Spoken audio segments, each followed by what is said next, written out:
with Counter and Wall.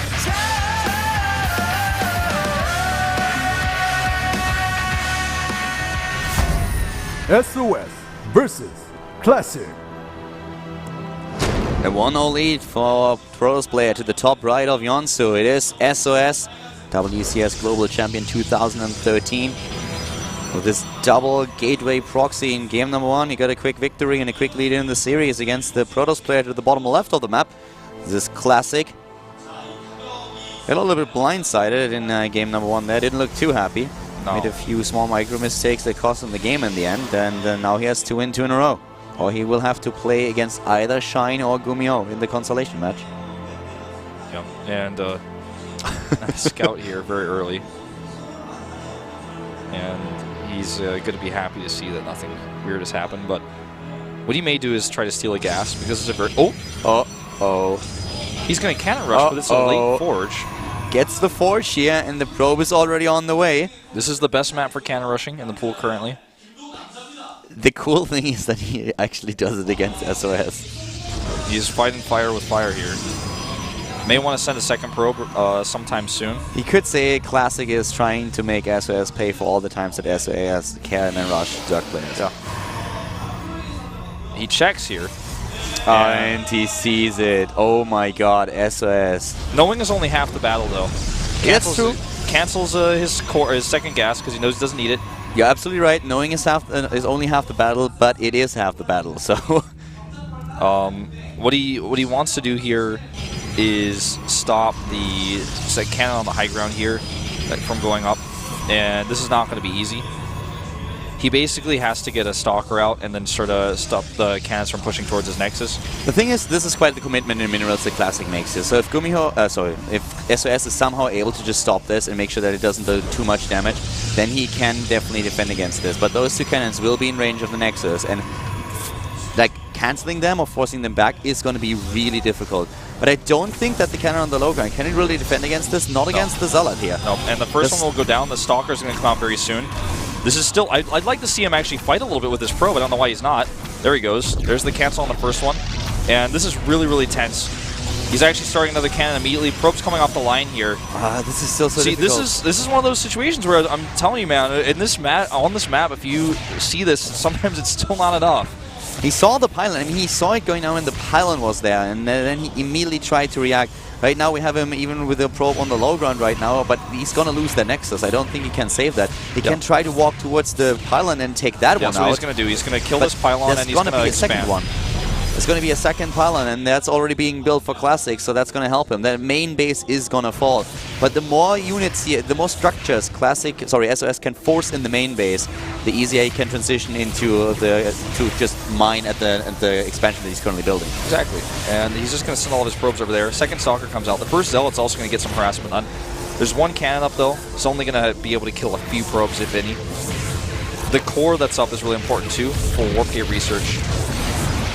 And the Mothership core out here as well. It's going to help against any further cannoning that we may see possibly. There's another pylon there, so even killing this one's not going to be enough. Wants to get 1 more Chrono Boost off on this Nexus. He should.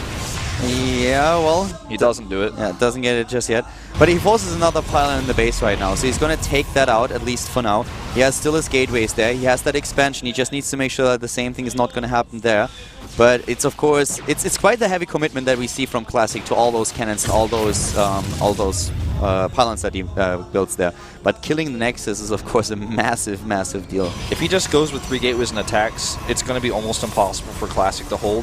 One thing he may want to consider is rushing out a Mothership core instead of getting these 2 Stalkers that he's building right now, because the Mothership core will buy him time. We saw Creator versus Younghwa on this map, where Creator cannon rushed, and then Younghwa went for an all-in after this very similarly. But it was shut down by the Mothership core. And he goes for a double Stalker before the Mothership core, which means he might not have enough energy to hold. The thing is that the commitment here is 900 minerals for Classic. That's 4 cannons and 3 pylons that he built in total. That's 900 minerals right there that he is losing because of this. And he's also, of course, delaying all of his potential tech in the gateways itself. So now that we have the expansion being kind of the main base and the source of income, it can work in favor of SOS here. He can kill all those buildings, and he can be the one who, once those are taken, gets his base faster, gets his own army to the bottom of the map and denies the natural for his opponent. Mothership core here a little bit late for Classic. Doesn't have enough energy for overcharge yet, but very soon it will. He needs to make sure he protects it right now. He's got 2 more Stalkers coming out. If he can actually hold this, we're going to go into a late game. Not late necessarily, but at least we're going to go beyond this cannon rush counterattack phase of the game. He needs a little bit more time. The 2 Stalkers are out. Well, the Stalker numbers are still in favor of SOS, and he snipes another pylon, which supply blocks Classic here, and that's a big deal. Mothership core is being attacked, the first Stalker goes down, and here comes SOS moving into his opponent's main base. Immediately the probes are being pulled, and that is, of course, an invitation for SOS to snipe a few of the workers. If he starts getting these pylons, that means no more reinforcements for Classic, and with no more reinforcements, of course, you can imagine how well that goes. Against a player who's already got Stalkers in their main base. He has that momentum. The overcharge is going to be active as soon as that 100 energy is ready, and that's exactly what we see here. Worker count slightly in favor of SOS at 22-21, and this game is really going to transition to the mid game. I feel. Oh god, a bit of a misstep here. Leaves the units in position for too long. SOS sees it, takes that shot and kills one of the Stalkers, tries to move in again. Once that photon overcharge is gone, it's going to be very difficult for Classic to hold here. SOS is just warping in additional units. He has a nice income here, really strong. The better army size, 26 army supply against 18. Once again, Classic is moving out, trying to bait him into the photon overcharge. He's just not gonna go in. When we tried to bait him earlier, he stuck around too long, then lost too many of his Stalkers. This is looking really good for SOS, who already has a robotics up at home. And he's just going to start trading here, forcing probes off the line. The photon overcharge is done. He's moving in, and here come those probes off the middle line. He's sniping a lot of the Harvesters. Harvester count is 15-22, and still the better Stalker numbers for SOS, who moves in once again, snipes them one by one, warps in additional units. This is looking so good for SOS. He's losing a lot of Stalkers here, but he's just trading so well, and he has the better economy. This is a pretty tough micro battle that we have here, but it looks like SOS is not gonna be thrown back. His micro was just better. He had the better Stalker count. He kills a ton of probes, and that's gonna be the 2-0. SOS will advance to Code S. He'll be the first player to do so in this group. And nothing, you expect nothing less from the BlizzCon champion here, the global finalist for WCS. Dancing his Stalkers. He advances without dropping a single map. GG. SOS, he scouts early what's going on. He sees the cannon position, and he reacts immediately. He forces a lot of additional pylons and cannons out of his opponent. A 900 mineral commitment by Classic. He killed the Nexus for that, but that was about it. And the natural was just up in time for SOS to just sustain his income and to use those 3 gateways that he had to force Classic into submission. It's a totally different game if he kills the Cybernetics core. If the Cybernetics core is closer, you know, instead of the Nexus. Like if he builds his gateway below his Nexus, he loses his core, loses that warp gate research, things can get out of hand. But he just used that tech to keep pushing his advantage, and that's what happens to you if you cannon rush and you don't stop your opponent's tech and he gets that Nexus up. He just attacks you, and you saw a few control mistakes as well, and I feel like Classic didn't have to do that cannon rush build. Do you think, I mean, he could also be thinking, I mean, this is actually totally reasonable to expect. He's thinking, well, SOS is a lot better than me. I'm having a tough time with this matchup. He beat me in game 1. I'm going to cannon rush, see if it works. If I lose this best of 3, I'm probably going to beat whoever wins the next match. I've already beaten Gumiho 2-0. It was a pretty easy victory for me, and he's probably thinking I could do the same to Shine.